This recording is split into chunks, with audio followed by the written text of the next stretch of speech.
Hey everyone, Super Rock here, and in today's video, we're going to be talking about updates from FNAFSB Studios, notes for patch 1.11, as well as a huge, exciting announcement from FNAFSB Studios that's going to be coming into not too distant future, so make sure to stick around. You do not want to miss out. Alrighty guys, so on screen right here, we have the letter. Now, we're going to be breaking this down from the letter to the bug changes to the signing announcement, what that could be, and a bunch of other stuff as well. So we're going to go ahead and start off with the letter. Hey everyone, we have been very busy over here at FNAFSB, and now is a good time to give you a few updates of what's been happening.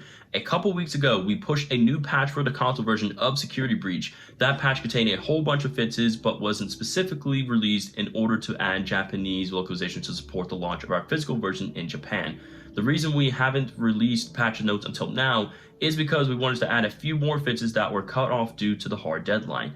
At the bottom of this post is a list of changes and fixes that went into both the patch and the one that we're currently releasing. As you'll see, this is a non-trivial release for us. Given the size of this patch and the previous major patch, we are generally content with the game as it currently stands, but we know it can always be better. There will be other patches in the future, they're just not likely to be as major as the one you've seen. Next, we should probably talk about the gold and busted RoxanneWolf. Now, before we go into the statue and everything, main reason being some of these patches have been released here and there and everything is to match up with the release for the Japanese version of Security Breach and everything. This way, it's like America's getting all these patches and the Japan still got a messed up version of Security Breach and don't get the patch later on. So it's kind of a good thing that they're trying to put things on a certain deadline and dates and everything, so that way everything is aligned and everyone can have a fully clean, polished version of Security Breach. Over the last few months, we've begun our full development pushing on our upcoming DLC, FiveNightsatFreddys Security Breach Ruined. There's not much to share at this point, other than that we've been working hard and are very excited to share more as soon as the time is right. It's worth saying that while there will always be skeptics, as there always should be, the response has been overwhelmingly positive and your excitement has put smiles on all our faces here at the studio.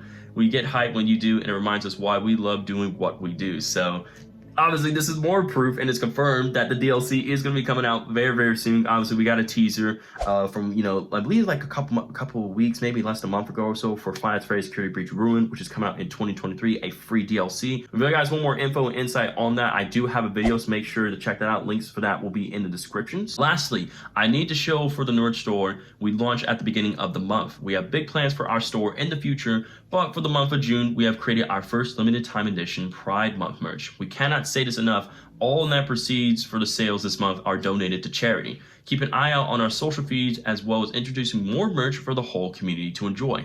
That's it for now, but you'll be hearing us from again in a not too distant future with another exciting announcement, something many of you have been waiting for. Thanks again for taking the time to keep up to date with what we've got going on. We couldn't do it without you. Ray McCaffrey, executive producer. Now, I believe this big announcement could be that FNAF Security Breach could be coming out for ad-spots. Ad-spots can be a little bit tricky with some of these games, everything for, FNAFSB, due to the hardwiring, the bugs and glitches, and just the coding. Just overall, just a lot of stuff going to it. But if it does end up coming out for ad-spots, that's going to be huge, because this way, everybody, for ad-spots, PlayStation PC will be able to play both FNAF Security Breach as well as the DLC coming out in the near future. But anywho, let's now move on to the changes. So changes, this is going to be for all platforms. We're going to cover this. So starting a new game will no longer overwrite the last loaded manual save. So that's a good thing to hear. Movement controls can now be remapped. Interaction action controls can now be remapped to cross or circle on controller and F on keyboard. Added in an alert for changing control inputs. Update the subtitle system to display multiple dialogue simultaneously. They also added camera posters in key areas. They added camera assets to roughly reflect the fast watch camera positions. Updated the Thrill Seekers mission objective. Use mid-side controls to now complete upon entering the Ventigator Gulf. They also updated the dumpster diving mission objective. Find out how to decommission Chica to now complete upon acquiring the Mystery Mitts duffel bag. They also updated the Monty Mystery Mitts mission objective to now complete upon collecting the bowling ticket. They also removed tables and chair assets, collisions of the plush shapes and noisemakers in order to allow the daycare attendant to traverse the daycare play area without getting stuck. Because I think I've seen that happen before. I was like, you okay, buddy? There's something wrong with you. But I just found it overall hilarious. So moving on, updated Rotsy's patrol pathing in Rotsy Wasteway. Updated Vandy's patrol pathing in her boss battle. Optimized Endo's poly count. Another thing that they do as well is they added in more Vanny audio files for a variety of lines to play when encountering her in a Lost and Found. They added in color indicator for Phaser blast flags to turn blue when players capture it and return to green if the enemy alien bots capture it. They also added in more stat bots to patrol after the player acquires a security upgrade from the Gator Golf offensive. They also added in an animation transition for when endos pop down from their hooks in the Endo warehouse. I was like, what the heck?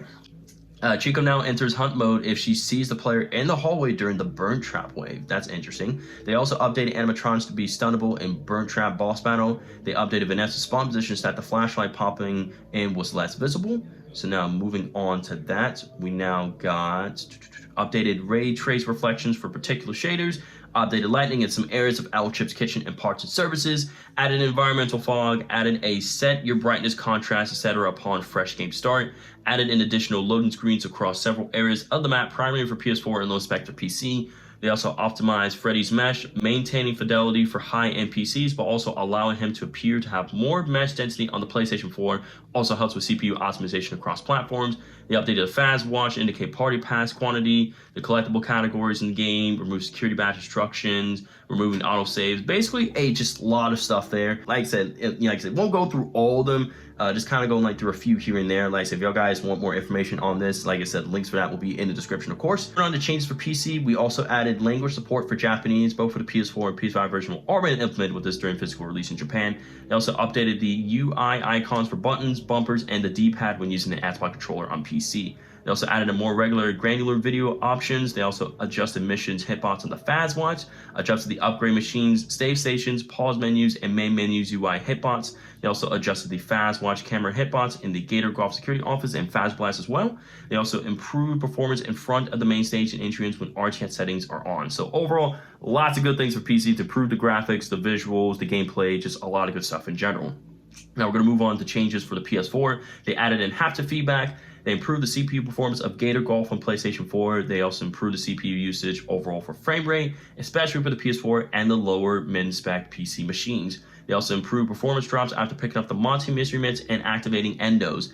They also always mentioned fixed issues when sprinting could not be mapped to L2. So I'm kind of glad that PlayStation 4 is getting a lot of change because, you know, when Security Breach got released to PS4, it just didn't look that good. The graphics, just the mechanics, overall, everything was just all over the place. But moving on to changes for the PS5, we added in haptic feedback. They also improved the PlayStation 5's frame per second stability overall for frame rate and proper memory budget allocation. That's really a good thing because I noticed that, you know, some of that haptic feedback when I do play it, because I play on PlayStation 5, because I noticed, you know, there were some little minor, you know, errors and a lot of something wrong with the haptic feedback. So I'm really glad they focused on fixing that. But of course, now, last but certainly not least, we got our bug fixes. We're going to kind of go ahead and cover some of that stuff as well, kind of break it down. So for example, we fixed an issue where Roxy's eye instruction card freezes when the player is entering and exiting Freddy at the same time it appears. They also fixed an issue where the flashlight recharges the instruction card. Could not be closed as soon as the DJ Music Man cutscene starts.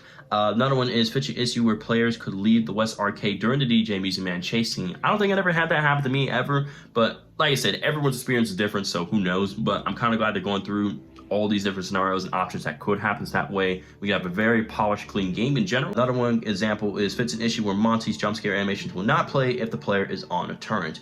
And then just quickly one more, fits an issue where Glamrock animatronic visibility despawn at 12:55 a.m. when daycare tenants hunt time begins. So like I said, basically there's a lot of bugs and fixes that they went through, but overall I'm really glad that Steelwool Studios did take their time with, you know, going through just fixing these tiny bits of things, some of them small, some of them pretty big, but overall they're going to make a big impact on the game later on, especially when they release the DLC, because they must rather have a polished, clean game rather than simply releasing DLC, and they still have to make all these bugs and changes and a whole bunch of other stuff that they need to do to make the game, you know, feel very smooth. But that's going to be it for today's video. If you enjoyed what you see here, guys, be sure to leave a like right down below. Don't forget to hit the subscribe and hit that bell to stay updated of all my FNAF and other gaming content I put here on the channel. But as always, everyone, stay safe, stay positive, be fun under, and remember, grind never stops. And I'll see you guys in the next one. Have a great day, y'all.